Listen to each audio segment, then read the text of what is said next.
voz de los protagonistas. Contacto telefónico. Alejandro Cárdenas, doctor Alejandro Cárdenas, periodista, analiza el dictamen de la Ley para la Regulación de Medios. Alejandro, qué gusto nos da escucharte y tenerte una vez más en Contextos. Marcela, Juan, mucho gusto en saludarlos y a toda esa audiencia. Pues preocupados por el dictamen de la Ley de Comunicación Social que, a decir de algunas agrupaciones, violenta la libertad de expresión e institucionaliza malas prácticas. Pues hay una serie de académicos, asociaciones, instituciones que han venido pujando porque realmente se haga una ley moderna, acorde a las necesidades y sobre todo una ley de mesura en lo que tiene que ver con el gasto. Así es, hoy sesiona la Comisión de Gobernación de la Cámara de Diputados y hay un proyecto de dictamen que ha sido cuestionado por diversas organizaciones civiles. Específicamente son 133, digamos, entre académicos, organizaciones civiles y medios de comunicación que cuestionan pues una especie de albazo porque se envió un proyecto de dictamen específicamente de la Comisión de Gobernación que preside el PRI y que señalan que hay riesgos de que incluso peores a lo anterior porque se institucionaliza ciertos vicios que se han llevado a cabo y que evidentemente no estaban regulados. Incluso se cuestiona que ni siquiera han llamado a artículo 19, que fue la institución promovente de la queja a la que la Corte atendió. Y en este caso hay preocupación de la sesión de hoy, donde se va a tratar. Incluso ya Jesús Zambrano, vicecoordinador del PRD en la Cámara de Diputados, mencionó que en la Junta de Coordinación Política se había cuestionado esto. ¿Por qué? Porque la iniciativa, el dictamen que se plantea ni siquiera incluye las propuestas que han hecho las organizaciones de la sociedad civil, encabezadas por Fundar y por Artículo 19, pero ni siquiera se incluyen tampoco las de los demás partidos políticos. Es decir, no hay un espacio para el debate. Y Zambrano dijo pues que prácticamente va a ser una ley general de comunicación social, sin tomar en cuenta los cuestionamientos. Ajá. La médula, la esencia es problemas que están aparejados con la publicidad oficial, ¿no? Como esto de que la publicidad oficial se convierte en un mecanismo de control indirecto de las líneas editoriales de los diferentes medios, la asignación discrecional, por supuesto, de los recursos públicos, que son millonarios, y su utilización para fines proselitistas o electoreros, entre otros. Realmente este predictamen ¿contempla alguna solución a estas grandes y serias problemáticas que además inducen y mueven al electorado mexicano? Lo que se está manejando en el comunicado pues es que no. Primero en la forma, ¿no? Como decía, que se legalizan malas prácticas, que solo recupera una iniciativa, que es una simulación y específicamente no atiende los controles indirectos a las líneas editoriales, ¿no? Que es con la asignación discrecional de recursos, no retoma el decálogo de medios libres, pero específicamente cuestionan 5 puntos, que es que utilizan la publicidad como proselitismo, es decir, no se toma en cuenta la publicidad solo para difundir logros en lugar de informar y educar, sería uno de los primeros puntos. El segundo punto que plantean es que permita la ineficacia y la discrecionalidad al no haber criterios claros, porque remite que la Secretaría de Gobernación es la que genere los lineamientos. Entonces, ahí evidentemente ya hay un sesgo, tomando en cuenta que la Secretaría de Gobernación es quien lo ha hecho históricamente. Claro. Después, centraliza el control del gasto, es decir, no incluye ningún órgano de control externo que pueda controlar, que pueda auditar, que pueda revisar cómo se da el gasto. Uh-huh. El cuarto punto es que hay una ausencia al pluralismo y a la diversidad, es decir, no incluyen ciertos criterios diferentes en la asignación de recursos, por ejemplo, las radios comunitarias. ¿Cómo le vas a pedir a una radio comunitaria que te dé audiencia? Entonces deben de ser criterios diferentes. Y la última parte es que no proponen ni transparencia ni medición de audiencias, es decir, no incluyen indicadores vinculados con el rating para poder determinar los alcances de los posibles costos de la publicidad. Ajá. Esos son los 5 puntos que cuestionan directamente del dictamen las organizaciones civiles que enviaron ayer el comunicado y que hoy sesiona hoy se sesiona y se debate en la Junta de Coordinación Política. Alejandro, es que perdón, la Comisión de Gobernación, perdón. Sí, pero vayamos a alguno de estos temas que han mencionado, ¿no? Que son importantísimos. Por ejemplo, el tema de la medición de audiencias.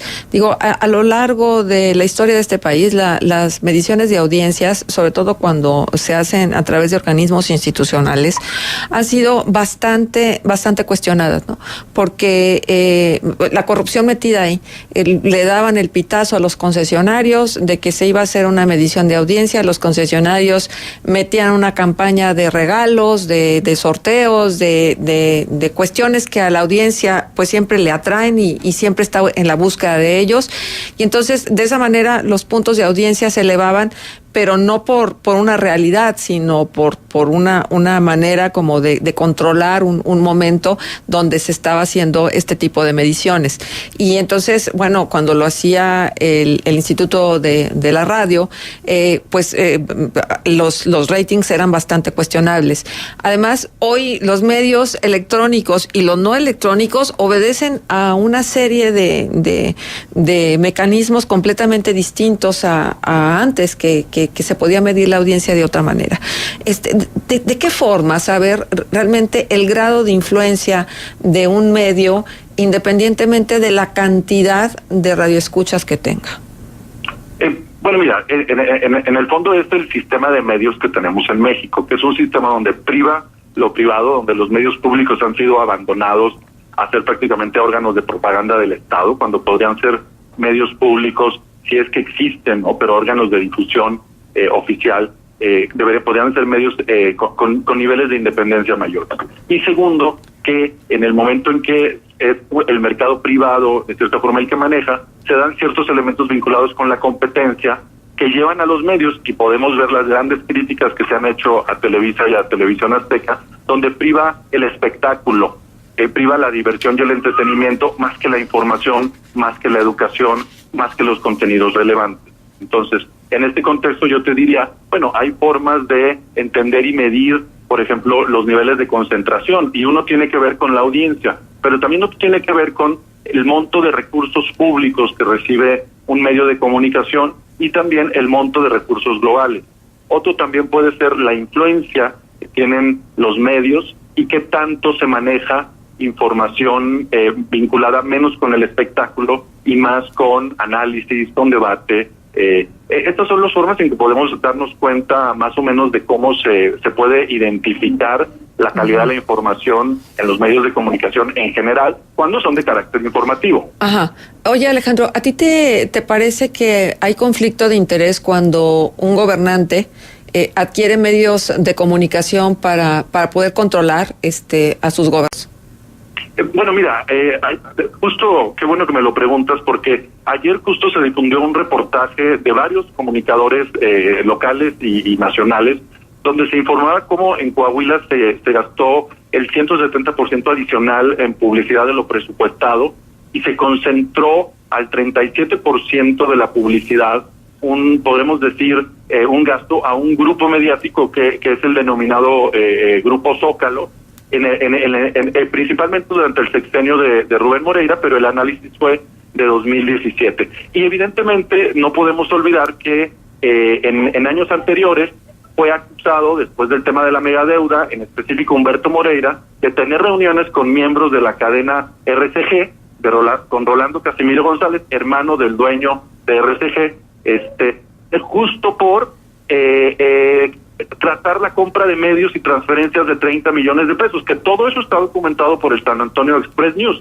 Entonces, lo que parecería haber pasado en Coahuila es que, si bien por un lado en el sexenio de Humberto Moreira hubo una intención de favorecer a un grupo de comunicación, específicamente del que cuestionan en el tema de la megadeuda, y en el sexenio de Rubén, al parecer, o por lo menos en 2017, se favoreció a otro grupo de comunicación que tiene periódicos, que tiene diarios, periódicos, estaciones de radio, y que evidentemente no abona a la pluralidad y la libertad de expresión. Y justo en el reportaje, la experta en el tema, Leida Calleja, decía que uno de los principales problemas de la democracia en México es que la mayoría de la publicidad es gubernamental en los medios locales, y el otro punto que plantea es que el pluralismo se da cuando haya más dispersión de los recursos que permitan mejor profesionalismo en los medios y que permitan también libertad e independencia editorial. Uh-huh.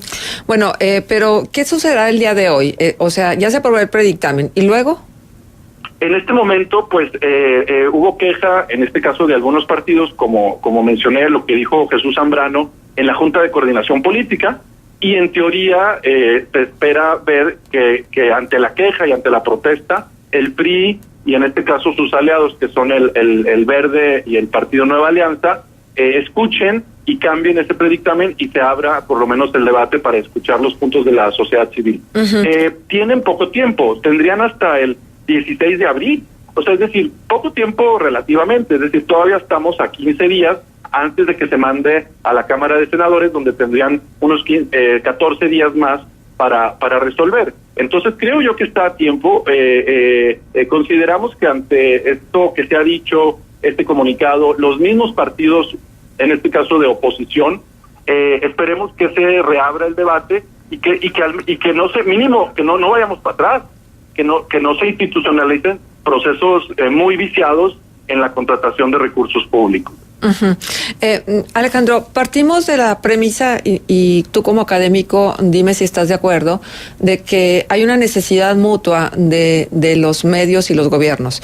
Es decir, los gobiernos necesitan difundir, necesitan propagar, necesitan decirle al ciudadano qué están haciendo, cómo lo están haciendo y qué se esperaría del ciudadano, cómo tendría que ser la participación interactiva de la ciudadanía con los gobiernos. Esto es el ideal, esto es lo que se esperaría. Desgraciadamente no ha ocurrido así. Entonces, si existiera algún organismo, tendría que estar separado de los gobiernos para realmente evaluar si el tipo de publicidad que están haciendo es la publicidad que se necesita en función de la relación que debería de establecer gobierno y ciudadanía. Así es, el gobierno tiene derecho a informar sus actividades, es decir, como parte de su trabajo, de que se entere la ciudadanía de lo que está haciendo, ¿no? Pero también que pueda no solo informar sus logros, lo cual, por ejemplo, en países de Europa está prohibido completamente, no, ni siquiera en los informes, sino que informen a la sociedad, me refiero a informes de gobierno, y que eduquen a la sociedad. Eso es un derecho que tiene el gobierno. Pero adicionalmente también es importante que alguien lo regule, que haya un factor de control externo, y en este caso lo que se ha propuesto en general, la regulación internacional, habla de un órgano interno de control o un órgano con niveles de autonomía, con especialistas que puedan determinar que en verdad el recurso se utilice para los mayores beneficios. En el fondo se supone que tiene que, al utilizarse recurso público en difusión, tendría que utilizarse de forma eficiente y eficaz, y eso tendría que traducirse en los medios donde más audiencia haya o los espacios a donde se quiera dirigir el mensaje que tengan mucho mayor impacto, y para eso se requiere hacer estudios, los cuales actualmente no existen, ¿sí? Digamos, existen en sus órganos internos probablemente de las oficinas de comunicación social, y por eso la importancia de esta ley. Ahora, es ley, no sabemos si va como ley general, si va como ley federal, y no sabemos qué impacto vaya a tener en los estados. Ojalá vaya como ley general, para que en ese momento sea mucho más fácil el proceso de que se regulen los estados. Pero está el proceso de discusión, y en estos momentos no tenemos claridad en cómo va a ser. Podría tardarse tiempo, podríamos hablar hasta de años, ojalá que no, para que se pueda regular en Coahuila, por ejemplo, aunque se regule a nivel federal y aunque salga una ley medianamente al nivel que lo planteó la Suprema Corte de Justicia de la Nación, que era esta famosa ley reglamentaria que, recordemos, que llevaba años en espera de ser regulada por los mismos diputados, y que fue un jalón de orejas del ministro Saldívar, que consideró que había falta de reglas claras. Ahora, esto también acabaría de una vez por todas, Alejandro, con lo que significa los periodistas, las plumas, los comentaristas, los medios consentidos por cada uno de los sexenios, porque cada sexenio federal o estatal tiene medios consentidos, ¿no? A los que trata muy bien, a los que consiente, a los que precisamente les da con más generosidad. Digamos, la relación prensa-poder, en ese sentido, pues tiene como muchos elementos. Una de las formas de entenderla es pues que existan relación directa entre un gobierno y un medio de comunicación, sin privar, digamos, el trato natural que tendría que ser de organización. Pero es evidente que, y lo vimos en las acusaciones que hizo el diario The Guardian a Televisa, específicamente a el presidente Enrique Peña Nieto, de que se generó una especie como de despacho oculto que catapultó a Peña Nieto a la presidencia desde Televisa, y que evidentemente esas acusaciones estaban directamente vinculadas con el proyecto Hancock que permitía eso. Entonces, si bien podría haber interés de los medios de acercarse y de ser complacientes con gobiernos, tendría que privar, digamos, en este caso, la importancia de la veracidad de la información, el interés público, tendría que privar, evidentemente, la pluralidad en los medios, para que a final de cuentas lo que se informe, lo que se diga, lo que se trabaje, genere debate en la opinión pública y permita a la ciudadanía enterarse de lo que está pasando. Hay estudios que mencionan que más del 30 o 40% de la información que llega a la ciudadanía son comunicados de prensa, prácticamente copiados directamente de las redacciones de los medios, y esto podemos decir lo que es no solo a nivel nacional. Evidentemente esto genera que ya un 30-40% de la información que se maneja sea prácticamente propaganda y no tenga la capacidad del periodista de entender cómo está la noticia y cuál es el valor de la noticia y de qué forma el ciudadano se puede enterar de lo que en verdad está sucediendo con el recurso público, con las decisiones gubernamentales, y que terminarían permeando y beneficiando a la sociedad en general con el posible castigo a la hora de votar por malas o buenas decisiones. Claro, pero eso también obedece a la dependencia tan grande de los medios en general hacia la publicidad oficial. Hay una dependencia grande, justo en el reportaje que ayer difundió el grupo de periodistas por la pluralidad mediática, que se formó de algunos periodistas tanto de Coahuila como a nivel nacional. Lo que plantea una de las autoras es que uno de los principales problemas de la democracia en México es que la mayoría del recurso que reciben los medios es recurso público, y en ese sentido hay niveles de censura indirecta por la forma en que se maneja, digamos, el uso de la información, porque los medios, al saber que en este caso el contenido que están manejando puede dañar o puede afectar directamente una decisión o puede cuestionar una decisión de gobierno, en ese sentido la autocensura podría suprimir ese contenido o relegarlo a espacios menos relevantes, es decir, sacarlo de portada, ¿no? Y lo hemos visto en muchos lados. Se han difundido llamadas telefónicas, por ejemplo, del periodista de Milenio Carlos Marín hablando de negociaciones. Digamos, es una práctica real que se mueve, que se dice poco, pero que a final de cuentas es una práctica generalizada, que esta ley podría de cierta forma ayudar a que eso se pueda dar con menor intensidad, porque no podemos nosotros de cierta forma negar que muchas veces haya intereses. Y también tiene que ver con una falta de claridad en la ideología de los medios, es decir, en los medios, principalmente en los medios europeos, los medios de comunicación asumen una postura ideológica, ¿no? E incluso en elecciones los medios de Estados Unidos dicen yo voy con este candidato, y en México esta es una señal de que todavía falta profesionalizarse, porque no hay ningún inconveniente en que un medio muestre una línea ideológica mientras sea consistente con ella. Y lo que sucede en México es que pues las líneas ideológicas van vinculadas directamente al gobernante en turno. Ajá, pero a ver, lo que pasa es que los medios se mueven bajo los esquemas de, sobre todo los electrónicos, de concesiones que el gobierno federal otorga, ¿sí?